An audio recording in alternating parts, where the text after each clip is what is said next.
রাখবো, পোস্ট অফিসে ব্যাংকিং পরিষেবা বন্ধ। খুব স্বাভাবিক, হয়রানির শিকার হচ্ছেন গ্রাহকরা, যার জেরে ক্ষুব্ধ নকশালবাড়ির পোস্ট অফিসের রীতিমতো উত্তেজনা, কারণ টাকা লেনদেনে হয়রানি হতে হচ্ছে গ্রাহকদের। বিশ্বজিৎ মিশ্র প্রতিনিধি আমাদের সঙ্গে রয়েছেন। বিশ্বজিৎ, প্রথমেই জানতে চাইবো যে কতদিন ধরে এই পরিষেবা বন্ধ?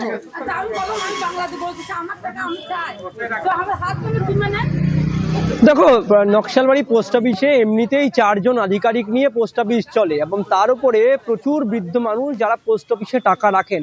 গত 2-3 দিন ধরে দেখা যাচ্ছে যে পোস্ট অফিসে বিভিন্ন কাজে কিন্তু হয়রানিতে ভুগতে হচ্ছে এই গ্রাহকদের। কেউ টাকা জমা দিতে অসুবিধায় পড়ছেন, কারো আবার টাকা নিতে এসলেও তাকে কিন্তু হয়রানিতে ভুগতে হচ্ছে। আজও সেই ছবি ধরা মিলল।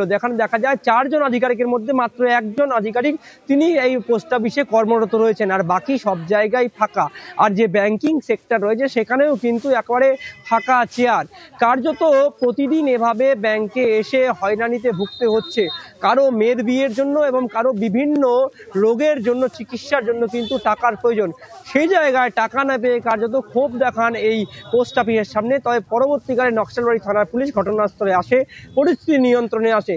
তবে যিনি ব্যাংকের ম্যানেজার রয়েছেন, পোস্ট অফিসের ম্যানেজার রয়েছেন, তার সঙ্গে কথা বলা হলেও কিন্তু তার সদুত্তর পাওয়া যায়নি। তবে যে জানা গিয়েছে যে 3 জন আধিকারিক তারা কিন্তু ছুটিতে রয়েছেন। আগামী কাল কিন্তু তারা এই নতুন করে তারা জয়েন করবে এবং তারপরেই কিন্তু স্বাভাবিক হবে এই পরিষেবা।